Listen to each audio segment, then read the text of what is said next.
Maka kata Nabi SAW, tuti'imut ta'am, engkau memberikan makan kepada orang lain. Wa tusallimu ala man ta'rif wa man lam ta'rif. Dan engkau menyebarkan salam kepada orang yang kau kenal dan kau tidak kenal. Berarti ada perintah untuk memberikan makan, ya, memberikan makan. Tentu kalau kita bicara makan, maka semestinya minum masuk bersamanya, ya. Maka kata ulama lebih sempurna lagi kalau seseorang itu memang memberikan makan diikuti dengan minumnya, karena biasanya orang kalau makan maka harus diikuti dengan minum, ya. Kemudian juga ada hadis yang lain, hadis sahih kata Nabi SAW, afshus salam wa at'imut ta'am wasilul arham wa sallu bil laili wan nasu niyam tadkhulul jannata bis salam. Hadis sahih riwayat Bukhari Muslim, ya, yang berbunyi 4 hal yang diperintahkan. Afshus salam, sebarkanlah salam di antara kalian. Wa at'imut ta'am, dan berikanlah makan kepada orang-orang. Wasilul arham, dan lanjutkanlah hubungan silaturahim. Wa sallu bil laili wan nasu niyam, dan salatlah pada malam hari sewaktu manusia sedang tidur. Tadkhulul jannata bis salam, kalian akan masuk ke dalam.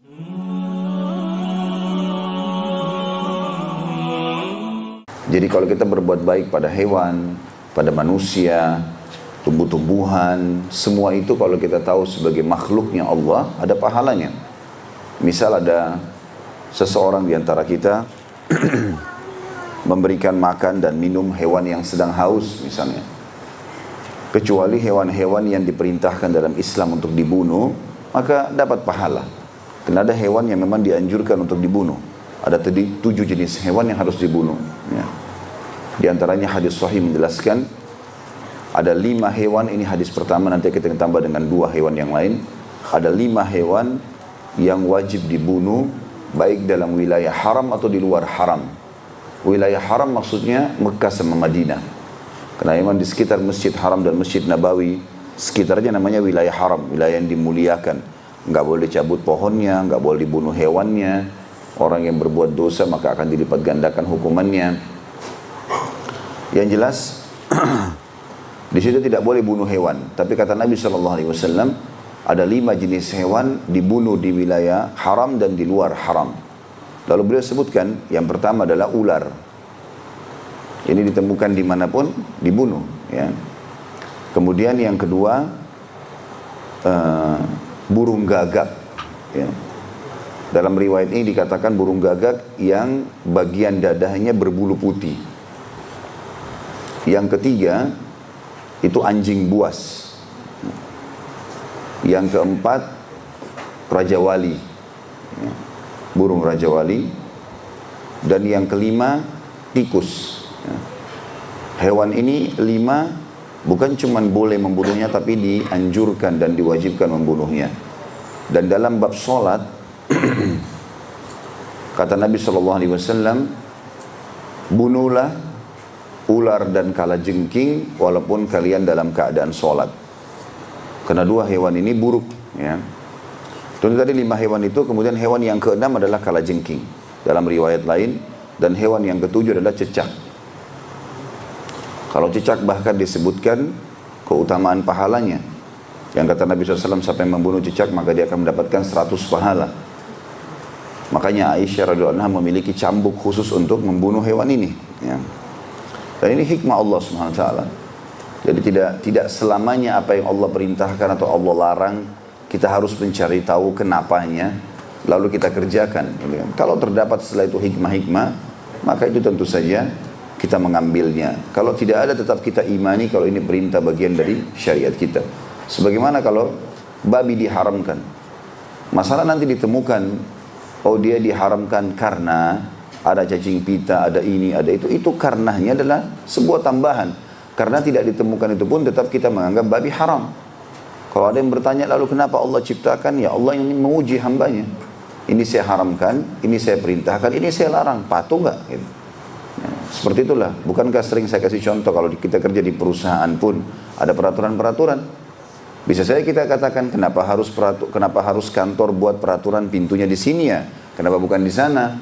Kenapa harus liftnya model ini atau merek ini? Kenapa bukan merek yang lain? Yaitu hak pemilik tentunya.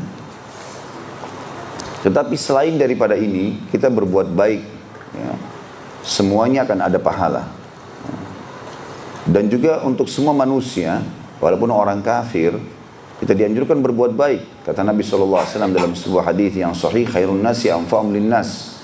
Manusia yang paling baik adalah manusia yang paling bermanfaat bagi manusia yang lainnya. Kata ulama hadis adalah muslim. Muslim yang paling baik adalah muslim yang berbuat paling baik dengan manusia yang lainnya. Kita tahu dalam Islam wajib bakti sama orang tua yang kafir. Wajib melanjutkan silaturahim dengan kerabat yang kafir. Wajib berbuat baik pada tetangga yang kafir. Ya, semuanya kita melakukan perbuatan-perbuatan yang baik. Dan kita hanya menolak apapun yang dilarang oleh agama kita. Seperti mereka memberikan makanan-makanan haram. Seperti mereka mengajak ke tempat yang haram. Atau mereka mengajak meninggalkan ajaran agama Islam. Maka di situ kita tidak patuh atau tidak berteman dengan mereka. Tetapi kalau yang lainnya, kita dianjurkan untuk berbuat baik. Dan tentu ini cukup panjang kalau mau dirincikan tentang masalah berbuat baik. Intinya setiap muslim berbuat baik dan ada pahala di setiap sisi kehidupan dia. Tetapi berbuat baik dengan sesama muslim ini punya keutamaan khusus. Karena memang mereka sudah dianggap beriman kepada Allah Subhanahu wa taala. Baik muslimnya itu mukmin yang baik ataupun dia orang yang fasik. Ini juga ulama rincikan lagi. Kalau kita memberikan orang mukmin yang betul-betul bagus ibadahnya, maka pahalanya lebih lagi dibandingkan dengan orang mukmin yang fasik atau orang muslim yang fasik. Fasik artinya masih banyak dosanya, tapi dia muslim. Contoh misalnya hadis Nabi SAW yang berbunyi, la ya'kulu ta'amaka illa taqi wa la yashrabu syarabaka illa taqi. Dalam hadis sahih, kata Nabi SAW, janganlah memakan makananmu dan meminum minumanmu kecuali orang yang bertakwa. Artinya, kalau ada pilihan antara ini orang sangat soleh dan baik, dengan ini orang yang fasik, lalu kita cuma punya pilihan makanan satu, untuk kita kasih ke A atau si B, si A yang soleh dan si B yang fasik, maka kita dahulukan si A. Tapi kalau makanan lagi banyak, semuanya dibolehkan untuk makan. Ya, karena kita tahu juga, nanti akan kita jelaskan di hadis kita ini, memberi makan punya keutamaan tersendiri dalam Islam. Pahalanya sangat besar. Baik, kita akan masuk teman-teman sekalian ke hadis yang dibahas di nomor 37 ini. Dari Abu Hurairah radhiyallahu anhu, bahwasanya Rasulullah sallallahu alaihi wasallam bersabda, sesungguhnya Allah yang Maha Mulia dan Maha Tinggi telah berfirman atau berfirman pada hari kiamat nanti, ya ibna Adam, maridtu falam ta'udni. Qala ya Rabbi, kaifa a'uduka wa anta rabbul alamin. Qala ama alimta anna abdi fulanan marid falam ta'udhu ama alimta annaka law udtahu lawajadtani indah. Ya ibna Adam, istat'amtuka falam tut'imni. Qala ya Rabbi wa kaifa ut'imuka wa anta rabbul alamin. Qala ama alimta annahu ista'amaka abdi fulanan atau fulanun falam tut'imhu ama alimta annaka law at'amtahu lawajadta dhalika indi. Ya ibna Adam, istasqaituka falam taskini. Qala ya Rabbi, kaifa asqika wa anta rabbul alamin. Qala istasqaka abdi fulanun falam taskihi ama innaka law saqaitahu wajadta dzalika indi. Artinya, wahai anak Adam, aku sakit, kata Allah ini. Allah berfirman pada hari kiamat kepada anak-anak Adam, kita-kita ini, aku sakit namun kamu tidak menjengukku. Lalu anak Adam itu mengatakan, bagaimana aku menjengukmu sedangkan munya M-nya besar, kata ganti Allah. Bagaimana aku menjengukmu sedangkan engkau Rabb semesta alam, engkau pencipta dan pemiliknya. Maka Allah berfirman, tidak tahukah kamu bahwa hambaku fulan sakit, namun kamu tidak menjenguknya? Padahal seandainya kamu menjenguknya, niscaya kamu akan mendapatiku di sisinya. Wahai anak Adam, aku minta makan kepadamu, namun kamu tidak memberiku makan. Maka anak Adam itu mengatakan, bagaimana aku memberimu makan sedangkan engkau adalah Rabb semesta alam? Maka dia pun berfirman Allah, tidakkah kamu tahu bahwa hambaku fulan meminta makanan kepadamu, namun kamu tidak memberinya makan? Tidak tahukah kamu bahwa sekiranya kamu memberinya makan, niscaya kamu mendapatkan pahala di sisiku. Wahai anak Adam, aku minta minum kepadamu, namun kamu tidak memberiku minum. Dia mengatakan, anak Adam, bagaimana aku memberimu minum sedangkan engkau adalah Rabb semesta alam? Maka Allah berfirman, tidak tahukah kamu bahwa hambaku fulan meminta minum kepadamu, namun kamu tidak memberinya minum?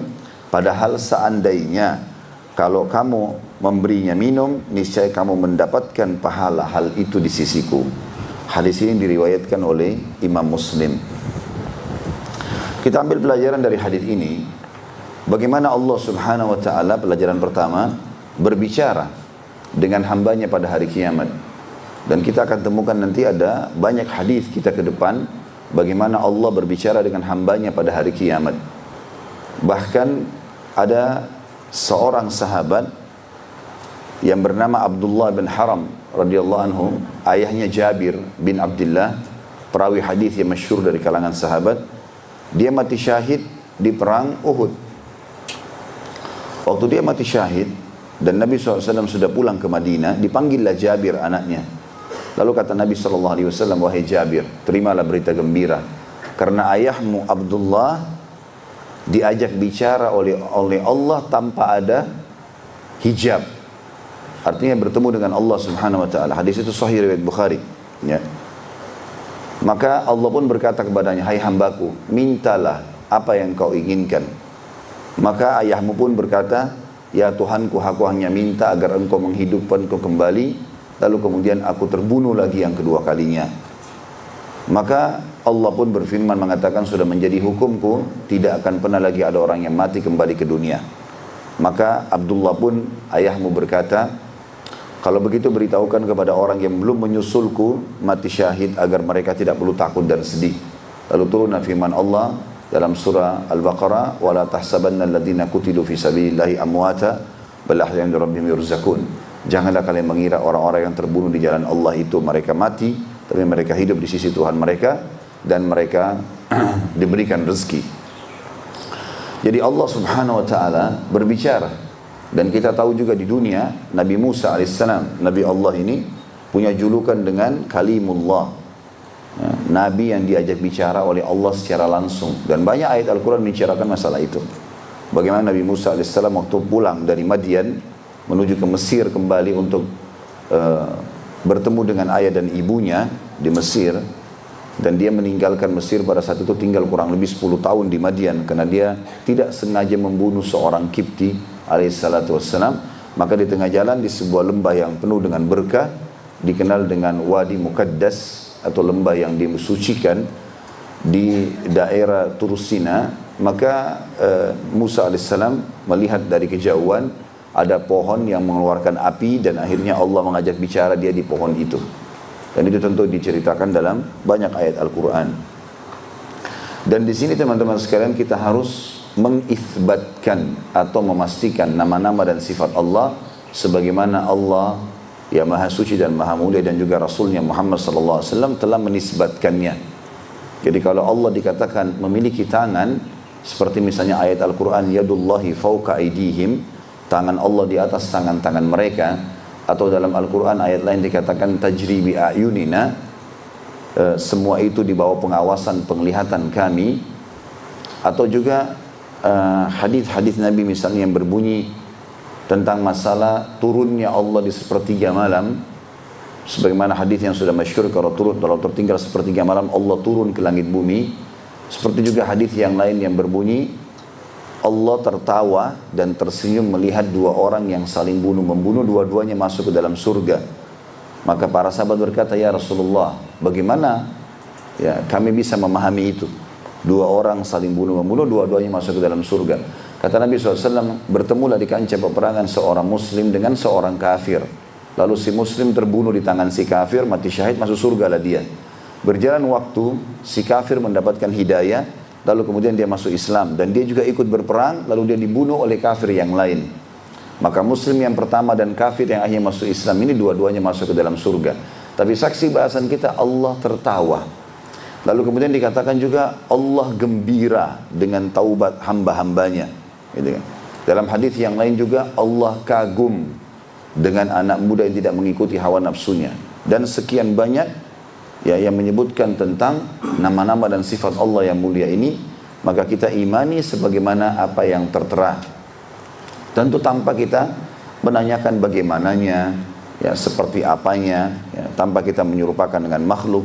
Semua itu kembali kepada firman Allah Subhanahu wa taala, "A'udzubillahi minasyaitonirrajim, laisa kamitslihi syai'un wa huwas samiul basir."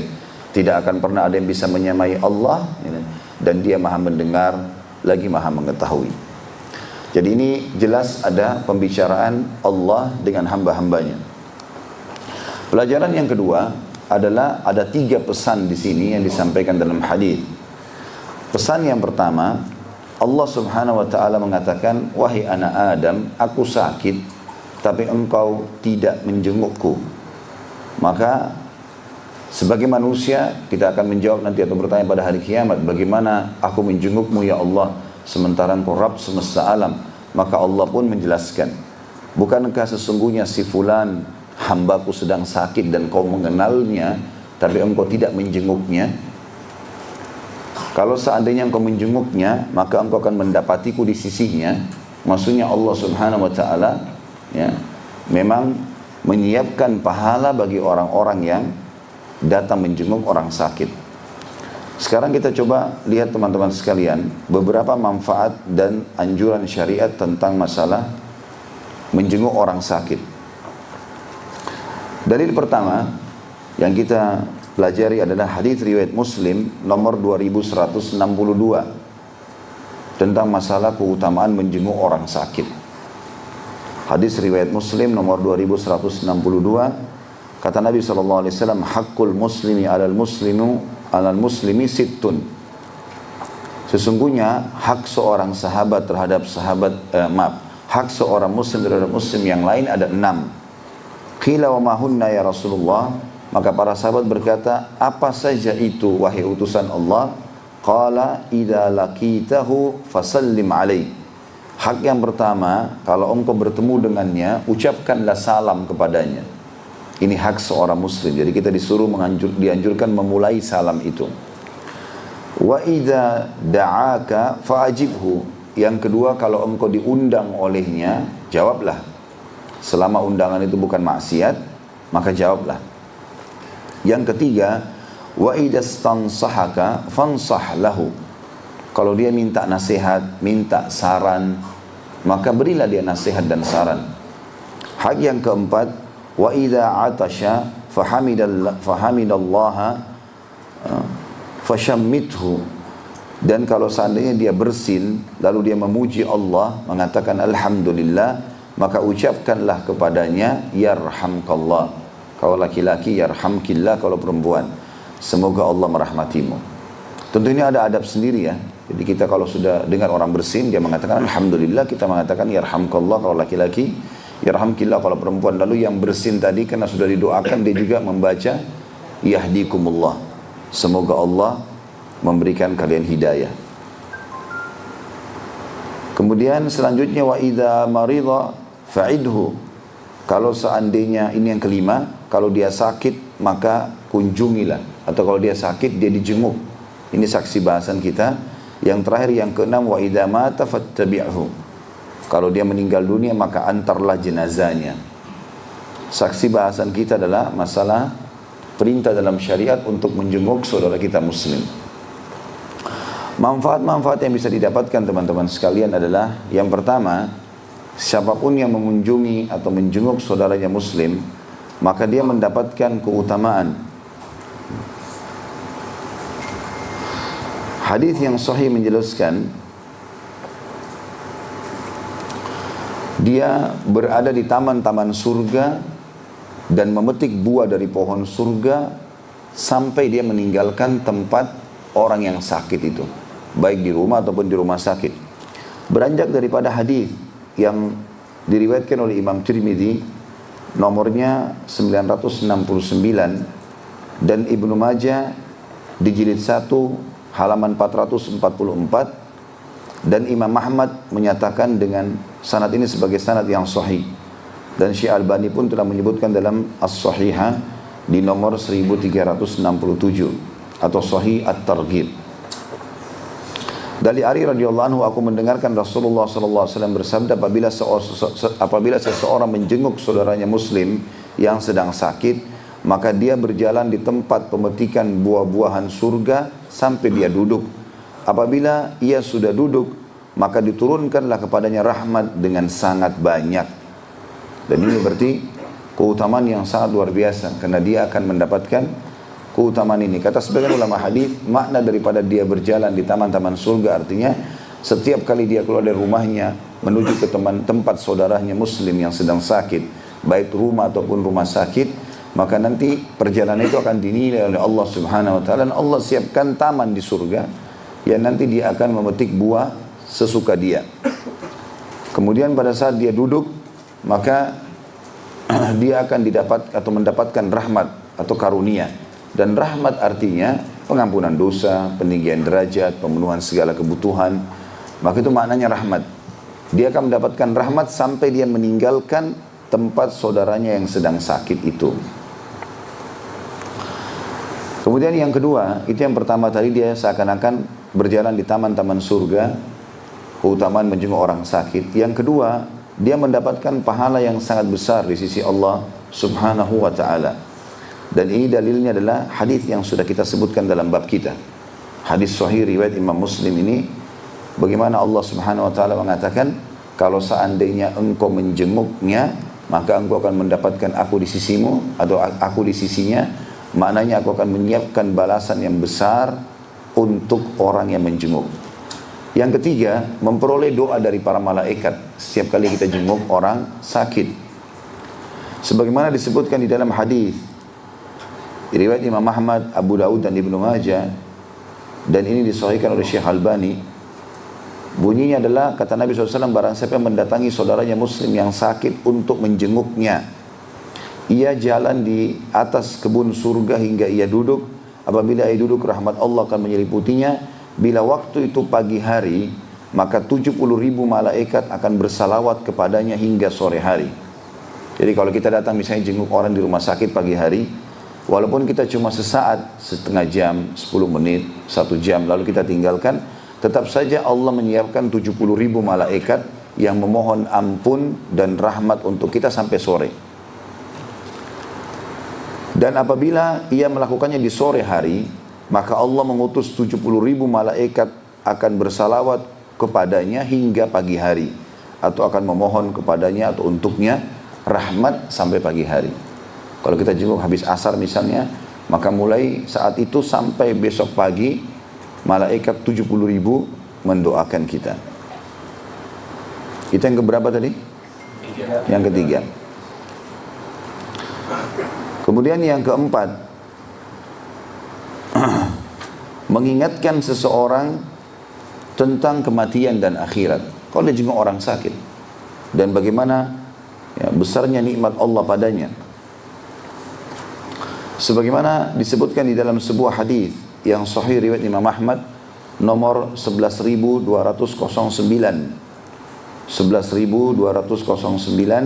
dari Abu Sa'id al-Khudri radhiyallahu anhu, beliau berkata bahwasanya Rasulullah SAW bersabda, kunjungilah orang yang sakit dan ikutilah jenazah, karena kedua hal tersebut mengingatkan kalian negeri akhirat, atau mengingatkan kalian tentang akhirat.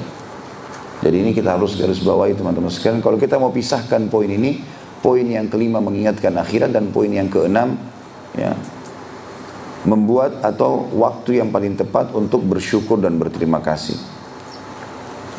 Karena memang kita tahu bahwasanya ada hadis yang lain, hadis sahih kata Nabi SAW, dua nikmat yang banyak dilalaikan oleh manusia, waktu yang lowong dan kesehatan.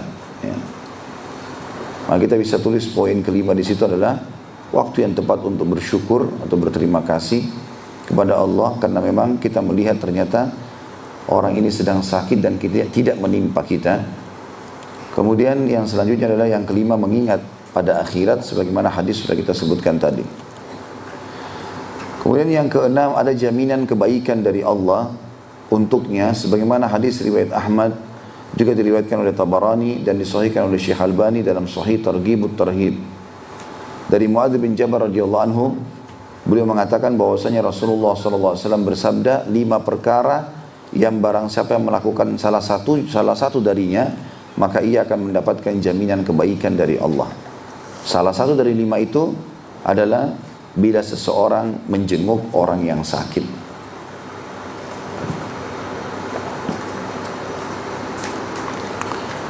Kemudian yang terakhir adalah, yang ke-7 ya, kelancaran urusan dunia. Artinya Allah SWT akan mudahkan urusan-urusannya, sebagaimana hadis riwayat Tirmidzi nomor 2009, dan hadis ini dihasankan oleh Syekh Albani dalam Sahih Targhib nomor 3474. Kalau tadi yang sebelumnya itu tentang poin yang sebelumnya juga disahihkan oleh Syekh Albani, atau disahihkan di nomor 3471.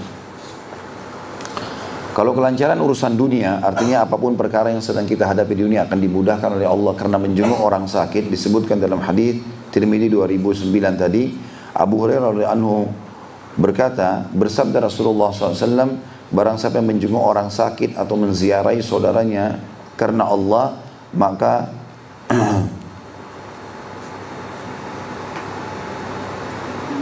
malaikat akan memanggilnya dari arah langit.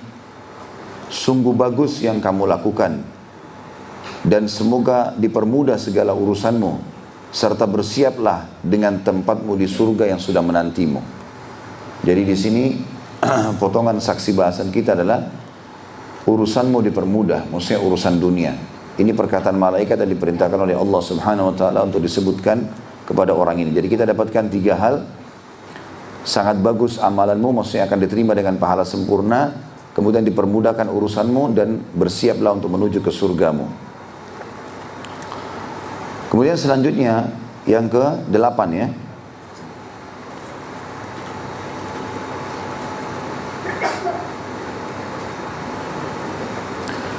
Kita kembali kepada hadis yang tadi, yang 5 perkara barang siapa melaksanakannya pada sehari akan ditulis baginya. Maaf, ini hadis lain. Hadis ini diriwayatkan dulu oleh Syekh Ibn Hibban dan disahihkan oleh Syekh Albani dalam Sahih Targhib Tarhib di nomor 3470. Abu Sa'id Al-Khudri berkata, di poin ke-8 ini dia mendapatkan amalan ahli surga. Sebagaimana sabda Nabi SAW, 5 perkara yang barang siapa melaksanakannya pada sehari akan dituliskan baginya bahwasanya dia termasuk penduduk surga, atau ada jaminan surga baginya. Yang pertama, barang siapa yang menjenguk orang sakit, maka di sini dia mendapatkan jaminan surga. Tentu dengan syarat dia beriman ya. Yang kedua, menghadiri jenazah.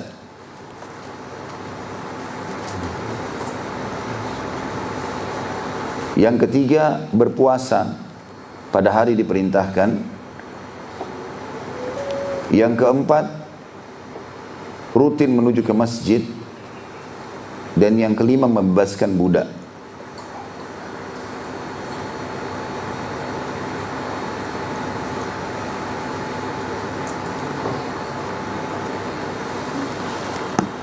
Jadi kita lihat di sini ada banyak sekali keutamaan orang yang menjenguk orang sakit. Tinggal kita masuk ke poin yang lain, adalah adab-adabnya. Tadi itu keutamaan. Kita sekarang masuk ke adab-adab kalau kita menjenguk orang sakit. Yang pertama tentunya, kita mengikhlaskan niat. Karena Allah SWT memerintahkan supaya kita mendapatkan pahala. Karena setiap amal dalam Islam harus diikhlaskan niatnya. Sebagaimana dalam hadis yang sahih riwayat Abu Daud, Allah tidak menerima sebuah amalan kecuali yang ikhlas karenanya. Kemudian yang kedua, jadi bukan karena tidak enak saja ya. Bukan karena tidak enak, bukan karena terpaksa, bukan karena ini atasan, bukan karena ini hanya mertua, tidak. Memang ikhlaskan, saya menjenguk orang sakit, apalagi dia muslim. Dan menjenguk orang sakit juga boleh menjenguk ya orang non muslim ya. Menjenguknya boleh. Yang tidak boleh kalau menghadiri acara ritualnya, termasuk misalnya kalau sudah masuk ke acara kematian ya. Tapi kalau dia masih sakit nggak masalah dijenguk. Tapi kita bicara lingkup yang lebih khusus lagi adalah menjenguk orang muslim. Kita ikhlaskan niat. Yang kedua yang kita harus lakukan adalah memilih waktu dan tempat yang tepat ya. Jadi kita tentu di rumah sakit pun sudah ada jam besuk misalnya ya, waktu-waktu yang tepat. Jangan sampai pada saat dia mungkin lagi dibersihkan oleh perawat atau lagi mengkonsumsi obat yang memang tidak boleh, ada orang yang sehat di situ ya, karena penyakitnya sangat keras misalnya. Maka ini semua kita pilih waktu dan tempat yang tepat ya. Kalau misalnya ada orang sakit tapi jauh sekali luar negeri, mungkin kita tidak mampu untuk ke sana, itu tidak tepat waktu dan tempatnya juga ya. Dan ini selalu dilakukan oleh Nabi SAW. Beliau kalau menjenguk sahabat-sahabat yang sakit, beliau ya, memilih waktu yang tepat di mana orang itu punya kesiapan untuk dijenguk. Kemudian yang ketiga, mendoakan padanya atau di sisinya doa-doa yang disunnahkan. Di antara doa yang sangat mulia, potongannya sangat pendek, dan ini ada jaminan dari Nabi SAW. Dalam hadis Bukhari Muslim kata Nabi SAW, siapa yang menjenguk orang sakit kemudian dia membaca 7 kali, As'alullahal azim Rabbul arshil azim ayyashfiyaka, 3 potongan saja. As'alullahal azim artinya aku memohon kepada Allah yang maha agung, Rabbul arshil azim, pemilik singgasana yang agung, ayyashfiyaka, agar menyembuhkanmu. Kalau perempuan, ayyashfiyaki. As'alullahal azim Rabbul arshil azim ayyashfiyaka. Ini 3 potongan doa yang sangat pendek. Kata Nabi SAW, siapa yang membacanya 7 kali di sisi orang yang sedang dijenguk, maka pasti Allah akan sembuhkan selama ajalnya belum datang. Pasti Allah sembuhkan selama ajalnya belum datang. Jadi memang bisa saja seorang muslim berkeyakinan kalau dia baca tulus ikhlas ini karena Allah SWT, dia baca pada saat dia jenguk orang sakit, maka pasti disembuhkan oleh Allah. Dan kalau tidak sembuh dengan doa-doa ini sering kita baca, memang sudah ajalnya orang ini. Karena begitu penyampaian baginda Nabi SAW ya. Pasti Allah sembuhkan selama ajalnya belum datang. Ini yang pertama doanya. Kemudian doanya juga adalah memegang titik yang sedang sakit, dan itu dalam riwayat yang sahih, memegang titik yang sakit sambil membaca juga 7 kali. Bismillah, a'udzubillah. Dengan nama Allah, aku berlindung kepada Allah, min syarri ma wajada wa hadarah, dari segala keburukan yang telah dirasakan oleh orang ini dan juga yang dia berhati-hati darinya. Bismillah, a'udzubillah min syarri ma wajada wa hadara. Itu kalau pasiennya laki-laki. Kalau perempuan ditambah tak, min syarri ma wajadat wa hadarat ya. Dari keburukan yang dia dapatkan atau dia rasakan dan dia berhati-hati darinya. Ini juga sebenarnya hadisnya yang berbunyi adalah untuk diri sendiri. Kata Nabi SAW, siapa yang merasakan rasa sakit di tubuhnya, kemudian dia memegang tempat sakitnya sambil membaca ini. Kalau untuk diri sendiri kita membaca Bismillah, a'udzubillah, min syarri ma ajidu wa uhadhiru. Ajidu wa uhadhiru, apa yang aku rasakan dan apa yang aku hati-hati darinya. Kalau laki-laki, di depan kita pasien kita sedang pegang, mengatakan ma wajada wa hadhara. Kalau perempuan tentu dengan perempuan yang lain juga dia mengatakan ma wajadat wa hadarat. Ini juga sunnahnya membaca 7 kali. Ya. Tentu ini harus diikuti dengan keyakinan teman-teman sekalian. Sering kali saya kadang-kadang tanpa sebab saya merasakan sakit. Ya. Kemudian saya memegang tempat sakit itu, baca dengan penuh keyakinan, alhamdulillah hasilnya maksimal. Ya. Harusnya diyakini. Saya kemarin naik pesawat untuk umrah, entah kenapa pas naik pesawat mau pulang ke Indonesia, lutut saya sakit sekali sebelah kanan. Tanpa sebab, nggak kebentur, nggak apa gitu. Tapi sakit sekali kalau digerakin. Saya pegang, saya baca 7 kali doa ini. Tapi memang tentu kita usahakan diulang-ulang ya. Bukan betul 7 kali saja. Saya lakukan 7 kali, berapa menit kemudian saya teringat, saya baca lagi, saya pegang lagi. Alhamdulillah sembuh, hilang gitu. Maka ini termasuk sunnah Nabi SAW. Dan ingat, doa dan zikir makin sering diulangi, maka makin besar efeknya. Makin sering diulangi, maka makin besar efeknya. Ya. Makanya kita ada pengulangan zikir, pengulangan doa. Ya. Maka pengulangan-pengulangan ini bermanfaat sekali. Jenis doa yang ketiga yang diajarkan Nabi SAW adalah beliau pernah menjenguk seorang sahabat yang sakit, kemudian beliau menyentuhkan jari-jari beliau ke tanah sambil mengangkatnya dan meludahinya sedikit atau meniupnya, dan berkata, ditempelkan di tempat yang sedang sakit sambil beliau mengatakan Bismillahi turbati ardina, dengan nama Allah dan kesucian tanah kami.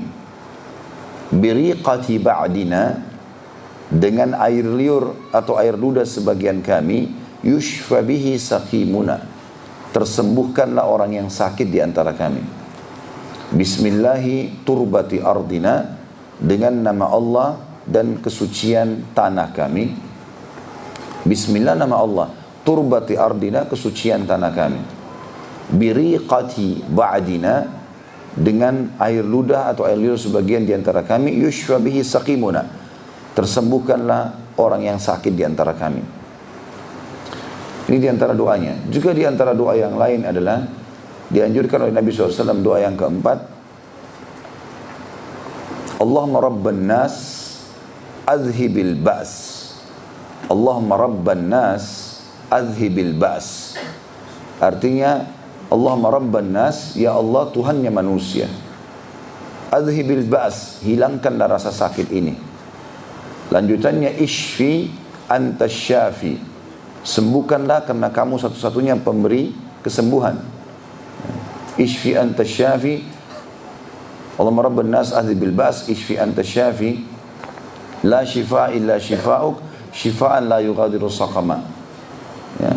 Ishfi anta syafi, la shifa illa shifa'uk, shifa'an la yughadiru saqama. Allahumma rabban nas, ya Allah Tuhannya manusia, adhibil ba's, hilangkanlah penyakit ini. Ishfi anta syafi, sembuhkanlah karena engkau adalah satunya penyembuh.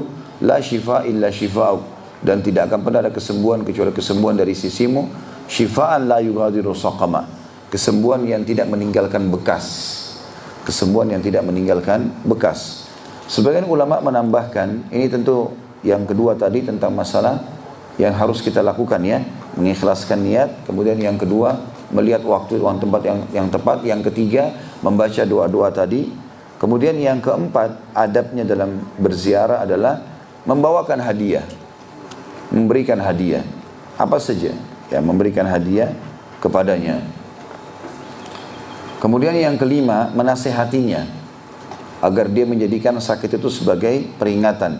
Kalau dia orang kafir, diajak ke Islam, sebagaimana Nabi SAW melakukan kepada anak muda Yahudi yang sedang sakit, lalu diajak syahadat, dan akhirnya syahadat, kemudian dia meninggal setelah itu. Dan Nabi SAW mengatakan, segala puji bagi Allah yang telah menyelamatkan dia dari api neraka. Menasihati tentunya ini termasuk bagian daripada sunnah. Memberikan hadiah juga begitu. Kemudian yang terakhir, yang keenam adalah menghiburnya. Dan menghiburnya di sini maksudnya adalah dengan kata-kata yang baik. Ya. Seperti misalnya sabda Nabi SAW pada saat menjenguk sahabat yang sakit, la ba's tahur insyaallah. Semoga enggak jadi masalah buat kamu ini, dan menjadi pembersihan atau penggugur dosa-dosamu. Itu kalimat-kalimat motivasi sekaligus doa tentunya ya. Maka ini perlu dilakukan. Ya. Jadi jangan sampai kita datang menjenguk orang sakit, sebentar lagi kamu mati kayaknya nih, ya.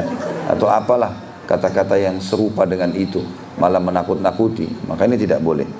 Tapi kita juga tidak bohong tentunya. Ya, dari satu sisi begitu, kita mengatakan insya Allah Allah sembuhkan, semangatlah. Ada orang yang lebih berat penyakit tapi Allah sembuhkan, seperti itu. Dan yang paling bagus adalah kita titipkan masalah akidah di situ. Misal kita mengatakan, kalau ajal datang, maka tidak akan pernah orang bisa luput. Orang mati bukan karena di rumah sakit, tapi orang mati karena ajalnya datang. Walaupun dia sehat, di luar sana seorang olahragawan pun akan mati saatnya dia kalau mati. Ya. Baik, kita kembali ke hadis kita. Jadi tadi pelajaran, kembali lagi ke poin inti dari hadis. Pelajaran pertama, kalau Allah berbicara dengan hambanya. Yang kedua, ada 3 pesan dalam hadis ini. Ya. Dan poin kedua ini kita bisa masukkan adalah perintah untuk memberikan menjenguk orang sakit. Jadi poin kedua setelah Allah berbicara, pelajaran dari hadis adalah perintah untuk menjenguk orang sakit. Yang ketiga pelajaran dari hadis adalah perintah untuk memberi makan kepada orang. Sebagaimana Allah SWT mengatakan, wahai anak Adam, aku lapar, engkau tidak memberiku makan. Maka dia pun berkata, bagaimana aku memberimu makan sementara engkau Tuhan alam semesta? Maka Allah berfirman, engkau telah mengetahui hambaku fulan lapar dan meminta makan kepadamu, tapi engkau tidak memberinya. Tidak memberinya makan. Dan kalau seandainya engkau memberinya makan, maka engkau akan mendapatkan pahala yang aku siapkan ya, di sisinya. Di orang ini ada pahala. Ini juga akan kita rincikan teman-teman. Memberi makan adalah ibadah yang sangat besar pahalanya dan dianjurkan dalam Islam. Kita tahu dalam Islam ada sembelihan-sembelihan, seperti misalnya pada saat akikah kita menyembelih hewan, lalu sunnahnya memberi makan kepada orang-orang. Sebagaimana Hasan dan Husain radhiyallahu anhu pada saat lahir, maka Nabi SAW memerintahkan Ali menyembelih 2 ekor domba. Kemudian setelah itu berkata, bagi-bagikanlah kepada orang dan makanlah sebagian darinya. Jadi ada sunnah untuk memberikan makan. Kita tahu juga dalam Islam ada hari tasyrik. 3 hari setelah Idul Adha. Dikenal dengan hari makan dalam Islam. Dan kita berbagi daging-daging hewan kita pada saat kita berkurban. Ya. Juga sunnah Nabi SAW memberikan makan umumnya orang. Nabi SAW paling gemar memberikan makan orang lain. Dan keutamanya besar. Di antaranya hadis riwayat Imam Muslim. Pernah ada seorang sahabat bertanya, ya Rasulullah, ayu islamin khair? Perbuatan apa dalam Islam setelah wajib yang paling besar pahalanya? Maka kata Nabi SAW, tuti'imut ta'am, engkau memberikan makan kepada orang lain. Wa tusallimu ala man ta'rif wa man lam ta'rif. Dan engkau menyebarkan salam kepada orang yang kau kenal dan kau tidak kenal. Berarti ada perintah untuk memberikan makan, ya, memberikan makan. Tentu kalau kita bicara makan, maka semestinya minum masuk bersamanya, ya. Maka kata ulama lebih sempurna lagi kalau seseorang itu memang memberikan makan diikuti dengan minumnya. Karena biasanya orang kalau makan maka harus diikuti dengan minum, ya. Kemudian juga ada hadis yang lain, hadis sahih kata Nabi SAW, afshus salam wa at'imut ta'am wa silul arham wa sallu bil laili wan nasu niyam tadkhulul jannata bis salam. Hadis sahih riwayat Bukhari Muslim, ya, yang berbunyi 4 hal yang diperintahkan. Afshus salam, sebarkanlah salam di antara kalian. Wa at'imut ta'am, dan berikanlah makan kepada orang-orang. Wasilul arham, dan lanjutkanlah hubungan silaturahim. Wa sallu bil laili wan nasu niyam, dan salatlah pada malam hari sewaktu manusia sedang tidur. Tadkhulul jannata bis salam, kalian akan masuk ke dalam surga dengan sambutan yang meriah. Dengan sambutan yang meriah. Dan kita tahu juga kalau dalam Al-Quran kisah Nabi-Nabi dan Nabi Ibrahim AS bagaimana dia suka sekali dengan tamu. Tidak pernah sama sekali beliau ya makan sendirian. Selalu saja dia mengajak orang lain makan. Kalau sudah dihidangkan makan oleh istrinya, dia buka pintu rumahnya, siapa saja lewat dipanggil makan. Saya juga mendapatkan cerita tentang Syekh bin Baz rahimahullah, salah satu mufti Saudi yang masyhur. Beliau memiliki ruangan di sebelah rumahnya besar, dan itu bukan bangunan permanen tapi dari baja ringan, ditaruhlah AC di situ. Kemudian setiap pagi dan malam selalu menyiapkan makan. Pagi hari 600 orang, malam hari 600 orang. Jadi orang-orang yang penyapu jalanan, orang yang tidak punya memang sumber makanan, maka mereka sudah tahu kalau mau makan siang di sini, kalau makan malam juga di situ. Dibuka pintunya dan disambut, siapa saja boleh makan, datang makan. Ini pahala yang sangat besar, ya, yang banyak luput dari orang-orang. Sebagian ulama mengatakan memberi makan orang lain ini termasuk amal jariyah. Karena ada hadis yang lain riwayat Imam Ahmad dengan sanad sahih yang berbunyi, ma wudi'a ta'amun illa wada'allahu fihi barakah. Enggak ada makanan yang diletakkan kecuali Allah letakkan berkah padanya. Dan makna berkah adalah dia akan menjadi komponen tubuhnya orang yang sedang makan itu. Kata sebagian ulama, walaupun sebutir kurma, sebutir gandum, ya, kalau sudah diniatkan untuk dikasih ke orang, Allah akan kasih berkah di situ. Kalau kita hidangkan satu piring makanan, maka akan ada bagian daripada makanan tersebut yang menjadi berkah. Tidak akan jadi, dia akan menjadi komponen tubuhnya orang tersebut. Apakah itu bagian darah, otot dan seterusnya, yang jelas dia akan menjadi itu. Maka selama ada di badannya, maka akan menjadi amal jariyah buat orang tersebut. Ya, ya mungkin seperti kita ini sekarang tumbuh besar. orang tua kita panen pahala di situ. Ya, terutama orang tua yang bertanggung jawab. Ibu kita menyusui misalnya, kita tumbuh dari ASI ibu kita tumbuh dari hasil nafkah ayah kita, maka itu semua amal jariah. Karena selama kita hidup, maka mereka akan panen pahala itu. Dan sekian banyak tentunya keutamaan-keutamaan makan ini. Kita tinggal masuk ke masalah adab-adab makan. Adab makan teman-teman sekalian penting sekali. Makan dengan tangan, baca bismillah dulu. Membaca bismillah dan mengucapkan bismillah harus bersuara. Kita bersuara, bismillah. Jangan dalam hati. Baca. Karena seringkali syaitan membuat kita lalai. Siapa yang lupa baca bismillah, maka berkah makanannya diangkat dan makanan akan diambil oleh syaitan. Sebagaimana sabda Nabi SAW, kullu amrin la yubda bismillah fahuwa aqta. Semua perkara yang tidak dimulai dengan bismillah maka terputus dari rahmat Allah. Kalau makanan akan diangkat berkahnya. Dan juga sabda Nabi SAW dalam hadis sahih, kalau seseorang masuk ke dalam rumah lalu dia mengucapkan salam, maka syaitan di sekitar rumahnya berkata pada teman-temannya, tidak ada tempat nginap buat kalian malam ini karena salamnya pemilik rumah tadi, walaupun tidak ada orang. Dan kalau dia makan sambil membaca bismillah, maka syaitan berkata di sekitar rumahnya dengan teman-temannya, tidak ada makan malam buat kalian malam ini. Dan bismillah menyelamatkan dari diambilnya makanan tersebut dari syaitan. Itu yang pertama, tentunya baca bismillah, adabnya. Yang kedua, menggunakan tangan kanan. Dan ini sering kali saya kadang-kadang lagi pengajian, masih melihat di pengajian ada bapak ibu yang minum dengan tangan kiri, makan dengan tangan kiri. Ini mesti harus diperhatikan. Cuma mungkin saya tidak bisa, kadang-kadang saya tidak menegur di dalam majelis, karena khawatir nanti malah beliau-beliau ini malu. Tapi kadang-kadang juga ada yang saya ingatkan. Saya mengatakan, saya tidak sebutkan orang, tapi saya mengatakan bapak ibu ingat kalau makan dan minum dengan tangan kanan. Karena sabda Nabi SAW tegas masalah itu.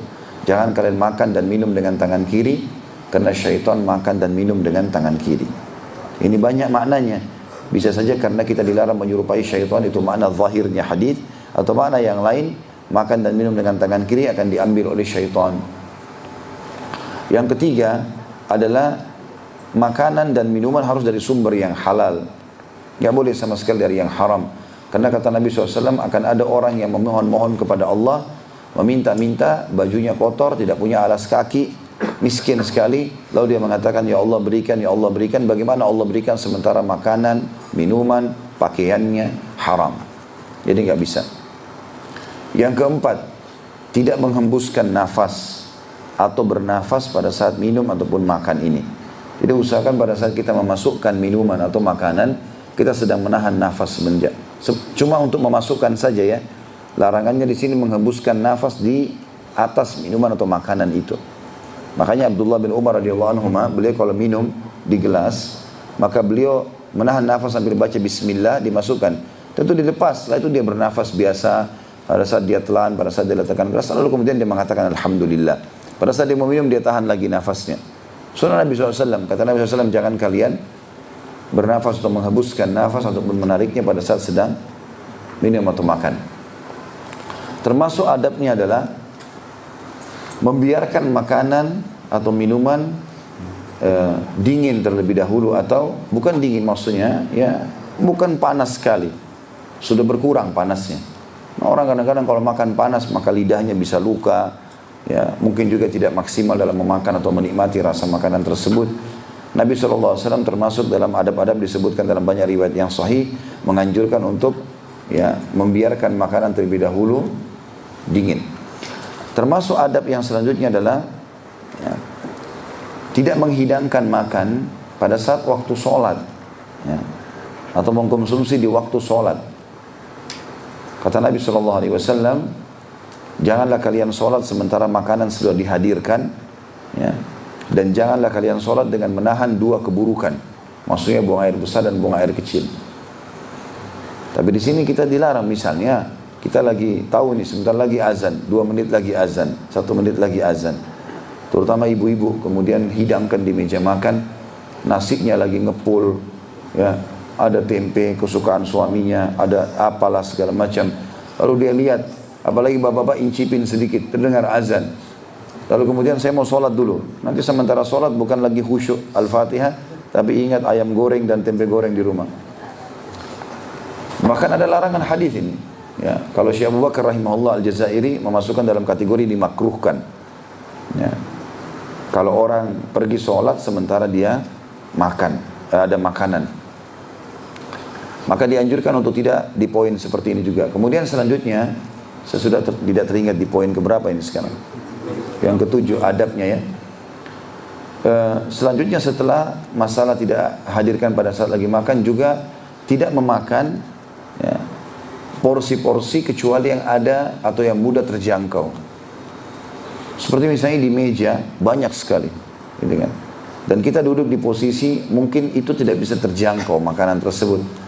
Maka Nabi SAW bersabda kepada Salamah, anak istri beliau, anaknya Ummu Salamah radhiyallahu anha, radhiyallahu anhum ajma'in. Salamah masih kecil, lagi makan dengan Nabi SAW. Maka Nabi SAW mengingatkan kepada dia, ya gulam, samillah, wahai anak kecil, kalau kau mau makan baca bismillah. Wa qul biyaminik, makan dengan tangan kananmu. Wa qul mimma yalik, dan makan yang terjangkau di depanmu. Ya.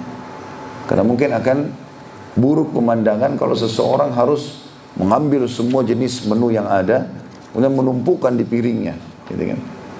Bukan berarti orang tidak boleh mengincipi semua. Kalau dia sudah selesai makan yang terjangkau, kemudian memang mungkin di acara pesta tempatnya berpisah-pisah, kemudian dia mau pindah incipin lagi yang sebelah sana, itu masih dibolehkan oleh para ulama. Tapi maksudnya adalah seseorang mungkin menunya terlalu banyak di atas meja, kemudian dia mau mengambil semuanya walaupun jauh dari dia, sehingga menumpuk sementara belum ada yang disentuh makanan tersebut. Itu yang ketujuh. Yang kedelapan, tidak boleh mubazir. Nggak boleh mubazir. Mubazir artinya mengambil lebih daripada kapasitas kita, akhirnya dibuang. Nggak ada yang makan. Ambil secukupnya. Ya, kemudian kalau seandainya dia kalau sudah selesai dan masih lapar, boleh diambil lagi, nggak ada masalah. Menambah makanan berulang kali nggak dilarang dalam syariat, tidak ada larangannya. Tapi memakan dengan porsi yang besar sehingga atau yang banyak sehingga akhirnya mubazir, ini nggak boleh. Ini dilarang tentunya. Ya. Kemudian termasuk adabnya adalah mengajak orang lain untuk makan. Berbagi dengan orang lain sebagaimana kita tahu dalam bahasan kita ini ya. Termasuk juga dalam adab adalah memulai dengan makanan-makanan yang manis. Nabi SAW paling gemar kalau mengkonsumsi buah-buahan itu mengkonsumsi semangka dengan kurma. Mungkin ini bisa di jus juga sebenarnya. Nabi SAW sering kali makan dua buah ini dan disatukan oleh beliau. Sampai beliau bersabda, dinginnya ini, ditunjuk semangka, akan diredam dengan panasnya ini, ditunjuk kurma. Dan panasnya ini kurma akan diredam dengan dinginnya ini. Jadi berimbang di antara dua keadaan tersebut. Ya. Kita juga tahu dalam buka puasa dianjurkan untuk mengkonsumsi yang manis-manis terlebih dahulu, baru kemudian kita memakan yang lainnya. Termasuk adabnya adalah seseorang tidak makan sampai kenyang. Ya. Dan kalaupun dia sendawa, maka dia tidak boleh ya, bersendawa di hadapan orang atau menghadap ke orang lain. Pernah ada sahabat begitu, maka dia sendawa karena kenyang sekali, maka banyak sekali sendawanya. Kata Nabi SAW, selamatkanlah kami dari sendawahmu itu. Ya. Kalau dia begitu, terus gitu kan, orang sendawa berulang-ulang. Kadang-kadang orang tidak ada adabnya di depan orang, mulutnya dibuka, baunya pun apalagi habis makan jengkol bisa buat orang pingsan. Ya. Tapi nggak ada adab, maka ini harusnya dijaga adab-adab tersebut. Ini Allah yang terlintas di benak saya. Kemudian kita masuk poin selanjutnya adalah memberi minum. Ya. Sebagaimana firman Allah dalam hadis ini, wahai anak Adam, aku minta minum kepadamu dan engkau tidak memberikanku atau tidak memberikan kepadaku. Maka dia berkata, wahai Tuhanku, bagaimana aku memberi minum sementara engkau Tuhan alam semesta? Kata Allah SWT, sesungguhnya hambaku fulan telah meminta minum padamu tapi engkau tidak memberinya. Ya. Kalau seandainya engkau memberikan minum padanya, maka niscaya engkau akan mendapatkan aku di sisinya atau pahala aku siapkan di sisinya. Memberi minum ini luas sekali bahasanya. Tentu dia sama saja masuk dalam masalah makan tadi, tapi memang ulama hadis mengkhususkan ada bab Dalam buku-buku sebagian mereka mengkhususkan ada bab at'imah, ada bab asyribah. Ada bab makanan, ada bab minuman. Disendirikan. Kalau minuman, banyak juga dibahas oleh ulama dari sumber-sumbernya. Seperti orang menggali sumur, ya, menyiapkan mata air, ya. Itu jauh lebih besar pahalanya dibandingkan minum-minuman yang biasa saja. Misal kita menggali sumur di satu wilayah sehingga bisa bermanfaat bagi orang, ya. Atau kita membuat bendungan, ya, sehingga bendungan tersebut dipakai untuk segala kebutuhan dia, mandi, minum dan seterusnya, gitu kan. Maka ini semua adalah pahala-pahala yang besar. Makanya Nabi SAW memotivasi para sahabat waktu mau perang, siapa yang membeli sumur rumat, sumurnya orang Yahudi yang memang direpotkan pada saat itu kaum muslimin, karena sumur-sumur pada kering di Madinah kecuali sumurnya orang ini, ya. Maka dia pun menjual air tersebut mahal kepada kaum muslimin. Maka Uthman bin Affan mengatakan, aku ya Rasulullah, aku akan membelinya. Maka dibelilah oleh Uthman bin Affan pada saat itu kalau tidak salah 20.000 dinar emas, ya. Kurang lebih hampir 5 miliar harganya, ya, kalau uang sekarang. Maka Uthman pun membelinya. Dan Nabi SAW mengatakan tidak ada sesuatu yang menghalangi Uthman masuk ke surga setelah apa yang dilakukan pada hari ini. Karena Uthman bin Affan selain memberi minum, ya, juga membeli sumur, juga menyiapkan pasukan. Oh, begitu bahas minum, datang minumnya nih. Masya Allah. Langsung cari pahala Pak Widya. Jazakallah khair.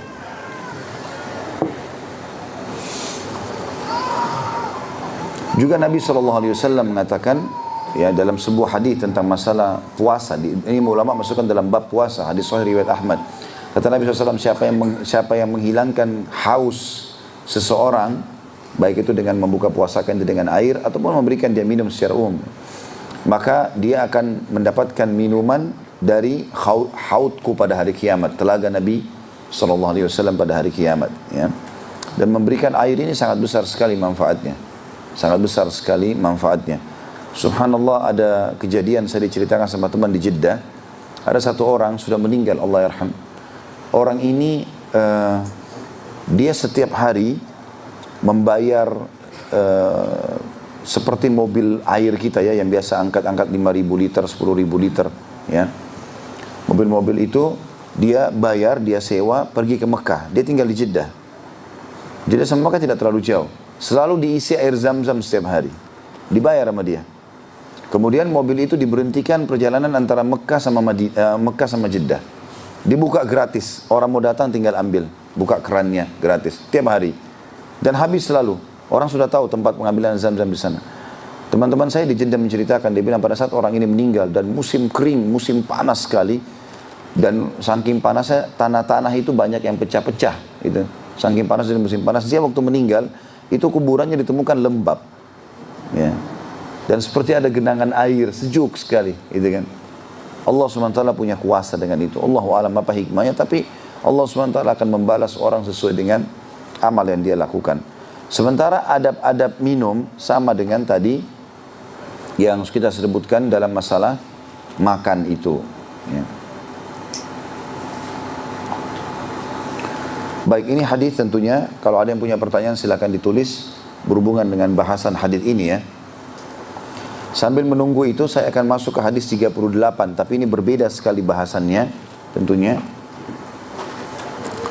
Ini tentang pentingnya berhubungan baik dengan tetangga dan kerabat, ya.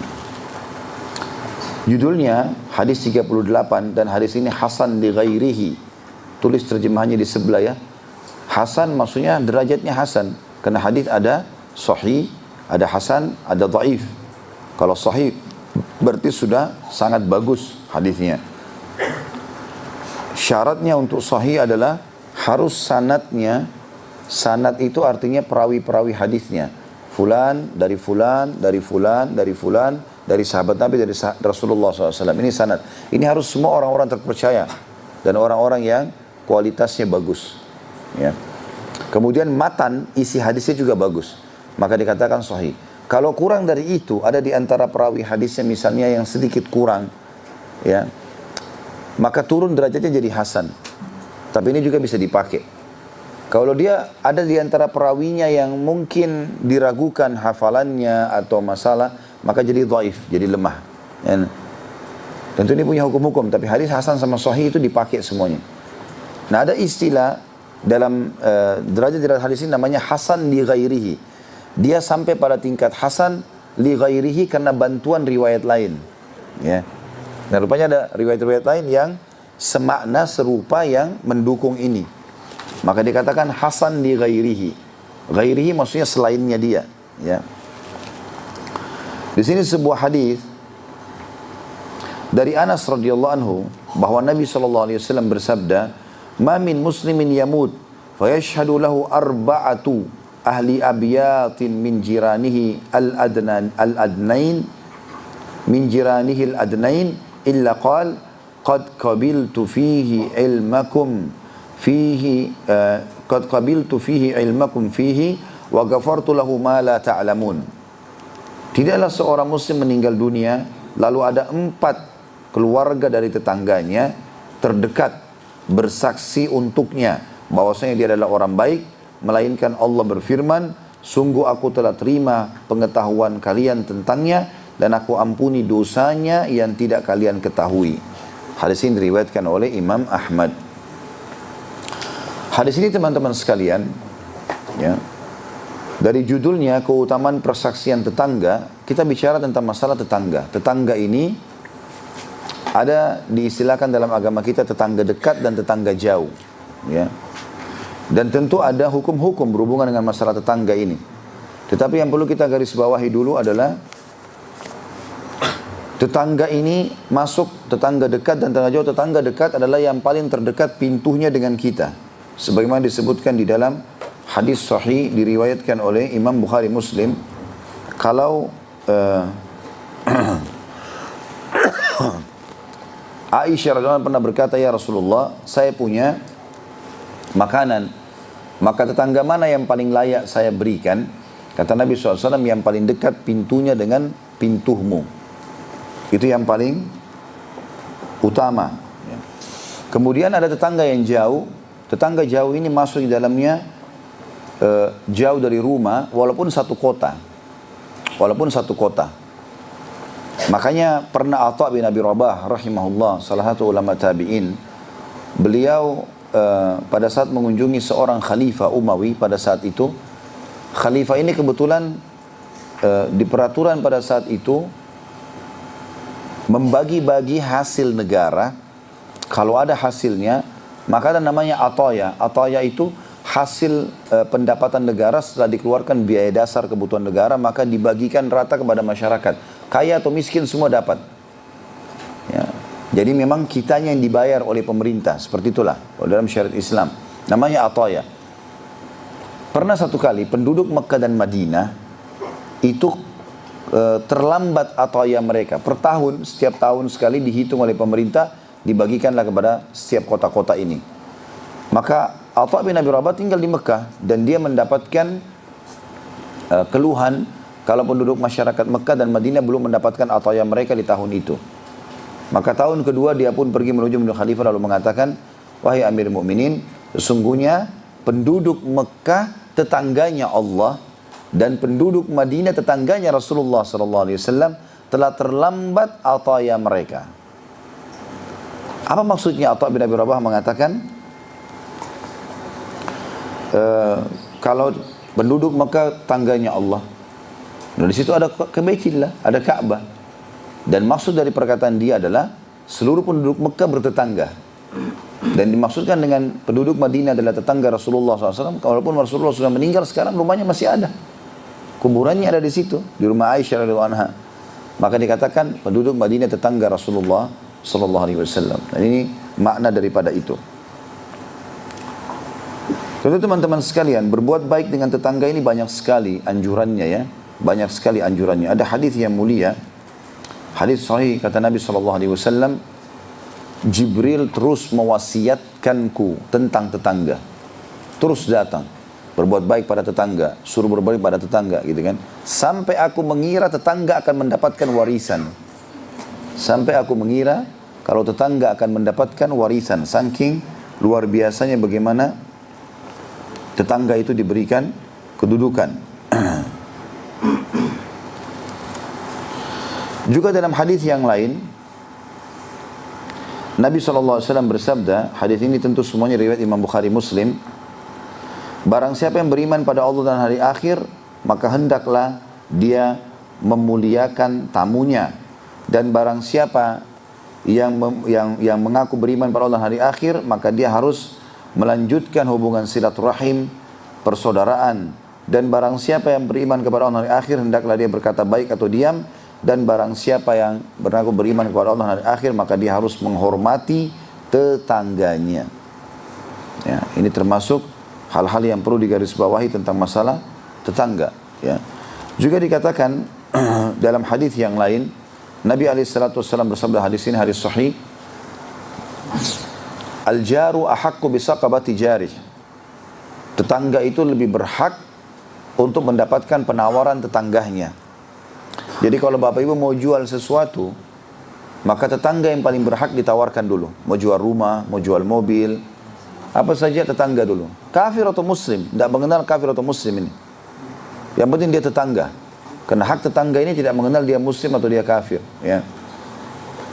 Maka makna hadis ini adalah penawaran diberikan kepada tetangga terlebih dahulu. Dalam hadis yang lain kata Nabi SAW, janganlah seseorang di antara kalian melarang tetangganya meletakkan kayu di dindingnya. Ya, kalau kita sekarang mungkin kita tetangga lagi mau ngebor, mau paku sesuatu, hak dia. Ya, walaupun awalnya mungkin ada ribut, kita sabar, gitu kan? Sabar dengan itu. Ini larangan dari Nabi SAW dan harusnya kita memahami masalah ini. Kalau mereka punya hak-hak dalam masalah tetangga. Dan ini dimaksud dengan masalah, atau tentu ini yang terlintas di benak saya sekarang, masih banyak tentu yang berhubungan dengan masalah tetangga, tapi ada bahasan sini dikatakan persaksian tetangga dekat dan pujian mereka. Pernah ada sebuah hadis Bukhari Muslim juga disebutkan Nabi SAW, waktu seorang sahabat bertanya, Rasulullah, dari mana tolok ukurnya saya ini baik atau tidak? Kata Nabi SAW, lihat bagaimana penilaian tetanggamu. Kalau mereka mengatakan engkau baik, maka berarti engkau adalah orang baik. Kalau mereka mengatakan engkau buruk, berarti engkau adalah orang buruk. Jadi banyak orang, subhanallah, terutama kita sering dengar di Jakarta, karena Jakarta kota metropolitan lah, segala macam, orang nafsi-nafsi, sendiri-sendiri. Nggak pernah melihat tetangganya, nggak pernah tahu nama tetangganya, mau tetangganya sakit kah, mau butuh apa, nggak dipedulikan. Bahkan sering kali tetangga datang tidak ada di rumah. Gitu. Kalaupun ada, sengaja. Atau tetangga lagi bel, nggak usah buka. Nanti minta tolong lagi. Ya. Padahal sebenarnya memang manfaatnya besar. Gitu kan? Kalaupun dia minta, kita kasih minta. Apa yang dia minta, apa ruginya? Allah telah menjadikan pahala di sisi dia. Gitu kan? Nggak ada masalah. Abdullah bin Umar dan Abdullah bin Abbas radhiyallahu anhu ajma'in itu kalau tiap hari selalu ada orang miskin datang ke rumahnya dan selalu dikasih sama dia tiap hari. Bahkan dia berterima kasih karena mereka datang. Karena mereka dapat materinya, dia dapat pahalanya. Dan kalau tidak datang, maka oleh Abdullah bin Abbas dan Abdullah bin Umar dicari, didatangi rumahnya. Kenapa kau tidak datang hari ini? Lalu dikasih. Gitu. Kita juga tahu teman-teman sekalian, Nabi SAW sering memotivasi para sahabat, diantaranya Jabir bin Abdullah dan yang lainnya radhiyallahu anhu majma'in, kata Nabi SAW, kalau kalian masak maka lebihkanlah masakannya, kuahnya, dagingnya, berikanlah kepada tetangga, berikanlah kepada para tetangga, gitu kan. Jadi memang kita disuruh beli. Dan kita tahu kalau kita lagi safar, kita bisa titipkan rumah para tetangga, beritahukan kepada mereka. Tentu ini kita tidak bicara kalau ada tetangga kita fasik, ahli maksiat, orang yang berbahaya, ya, bisa pemberontak pemerintahan atau apalah, orang-orang yang tidak baik, tentu ini tidak berlaku padanya. Kita bicara globalnya tetangga. Globalnya tetangga. Saya udah pengalaman pindah sana sini berapa kali rumah, melihat subhanallah muamalah dengan tetangga ini bagus sekali, gitu kan. Cuma tinggal bagaimana kita berbuat baik pada mereka. Gitu. Saya pernah subhanallah waktu itu sempat ada AC di rumah, netes dan jatuh membasahi jalan. Jalan ini sering dilewati sama tetangga, saya nggak tahu. Terus kemudian datang satu orang mengingatkan saya, mengatakan, Ustaz, kayaknya air dari AC rumah antum itu netes gitu. Dan itu masuk ke tanah. Tanah ini sebenarnya tanah jalan, tapi basah. Sering kali kalau jatuh kepercik, orang lewat kena gitu. Saya langsung nggak tunda.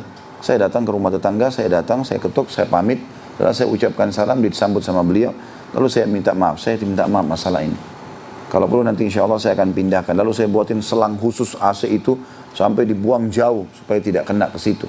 Padahal sebenarnya tidak kena mereka, tidak kena rumahnya, tapi bisa mengganggu orang jalan. Kita harus jaga.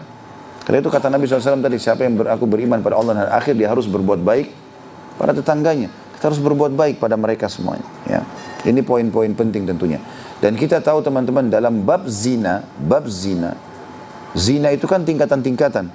Bab yang paling berat berzina dengan mahram. Orang zina antara ibu sama anak, ayah sama anak, saudara sama saudari, ini paling berat. Ya. Ini berat sekali. Ini kalau orang yang berhubungan begini, dalam Islam kan kalau zina, kalau sudah menikah dirajam kalau kepergok. Kalau dia belum menikah, hukumnya dicambuk 100 dera dan diasingkan 1 tahun. Kan gitu. Tapi orang kalau berzina dengan mahramnya dibunuh langsung. Hukumnya langsung dirajam. Walaupun dia masih belum menikah, misalnya anak dan seterusnya. Maka ini kata Nabi SAW, siapa yang berzina dengan zatu mahramnya dia, maka hukumnya dibunuh. Faktuluh. Yang kedua, yang berat di bab zina adalah berzina dengan istri para mujahidin. Ini berat. Ya. Mujahid, suaminya lagi pergi perang, dia ganggu istrinya. Karena perempuan lemah, sering diganggu, sering dikasih hadiah, akhirnya terganggu, makanya dia berzina. Ini dosa. Kata Nabi SAW, siapa yang mengganggu ya, pasangan para mujahidin, maka pada hari kiamat, mujahid tersebut akan datang dengan orang yang mengganggu istrinya ini, lalu Allah menyuruh dia mengambil pahalanya semaunya. Maka kata Nabi SAW, apakah kalian kira mujahid itu akan membiarkan satupun pahalanya? Tentu jawabannya sudah tidak, gitu kan. Yang ketiga adalah, ini poin yang kita garis bawahi, berzina dengan istri tetangga. Yang begitu hadisnya, Nabi SAW bahkan menyebutkan ini, Imam Madhabi menyebutkan dalam bab khusus masalah berzina tentang dosa-dosa besar. Di antaranya beliau mengatakan menyebutkan hadis Nabi SAW ya, termasuk dosa yang besar adalah berzina dengan pasangan tetangga, istri tetangga dalam hadis. Tentu kalau istri tetangga zina dengan suami tetangga, berarti si istri ini zina sama suami tetangganya juga kan gitu. Maka itu berat, karena ini orang yang dekat rumah, tentu yang jauh pun haram. Tapi kalau yang dekat ini lalu diganggu, ini aneh sekali. Nah itu. Karena orang-orang yang mungkin satu waktu kita sakit, mereka akan bantu. Ada kebakaran, mereka bantu. Ada pencuri, mereka bantu. Nggak boleh kebaikan-kebaikan ini dibalas dengan keburukan. Itu dalam bab zina itu ada tingkatannya. Dan ini setelah istri para mujahidin. Ya. Baru kemudian masuk zina secara umum. Baru kemudian masuk hukum zina secara umum. Baik, kita masuk sekarang di sini masalah persaksian dan pujian. Berarti boleh kita memberikan kesaksian kita tentang tetangga. Saya juga tahu tentunya, dan teman-teman tahu kalau ada masalah, ada orang berbuat kejahatan segala macam, kalau tim polisi datang, keamanan, pasti ditanya tetangganya kan? Ditanya. Ya. Dan kita sudah ada di Indonesia, Masya Allah, ada RT, rukun tetangga yang mengatur itu. Ya. Maka biasanya ditanya, apakah si fulan memang sering baik atau enggak? Ditanya. Memang itu sudah begitu konsepnya, subhanallah, sunnatullah seperti itu. Maka kesaksian ini boleh kita berikan kalau kita tahu orang itu baik. Oh, setahu saya baik tetangga saya itu, Masya Allah, sering datang ke sini, kadang-kadang dia membantu, tegur sapa, ya, mengucapkan salam, mengajak sholat sama-sama dan seterusnya. Maka ini adalah hak-hak tetangga yang harus digarisbawahi. Dan kita boleh memuji mereka, memberikan kesaksian. Dan yang kita sedang bahas adalah kalau orang meninggal. Ini juga teman-teman, kesaksian orang hidup berlaku pada orang yang sudah mati. Makanya Nabi SAW mengatakan dalam hadis yang sahih riwayat Ahmad, "Udhkuru mahasina mautakum." Sebutkanlah kebaikan-kebaikan orang mati di antara kalian. Kita nggak boleh sebut keburukannya lagi. Kata Nabi SAW dalam riwayat lain, "Fa'innahu qad afdaw." Karena mereka sudah berlalu. Mereka kalau baik akan dapat balasan, kalau buruk mereka sudah dihukum. Jadi nggak perlu lagi kita sebut-sebutkan keburukan-keburukan mereka, gitu kan? Kecuali memang orang-orang tersebut meninggal dalam keadaan kufur, seperti Fir'aun, Haman, Qarun, Namrud, yang jadi pelajaran bagi umat itu lain. Karena Al-Quran juga menceritakan kisah mereka. Tapi kalau orang-orang yang semasa dengan kita, ya sudahlah, gitu kan? Kalaupun kita terzalimi, kita akan dapat hak kita dari Allah Subhanahu wa ta'ala. Allah punya cara dengan itu. Di dunia kita bisa Allah gantikan dengan rezeki yang lain, atau di akhirat kita akan panen dari pahala orang yang sudah menzalimi kita itu. Maka di sini teman-teman sekalian, pernah ada jenazah lewat di hadapan Nabi SAW dalam hadis Bukhari Muslim. Kemudian para sahabat mengatakan, orang-orang ini tidak baik. Seperti itulah. Lalu sebagian mereka menyebutkan tentang keburukannya, mungkin pernah berbuat hal-hal yang salah. Kata Nabi SAW, wajabat. Sudah dikabulkan itu. Lalu lewat lagi jenazah yang kedua, kata para sahabat, si fulan ini baik, disebutkan kebaikan-kebaikannya. Kata Nabi SAW, wajabat. Telah dikabulkan oleh Allah. Maka beliau pun bersabda mengatakan dalam penutupan hadis, ketahuilah kalian adalah para saksi-saksi Allah di muka bumi. Apa yang kalian ucapkan maka akan diterima oleh Allah Subhanahu wa taala.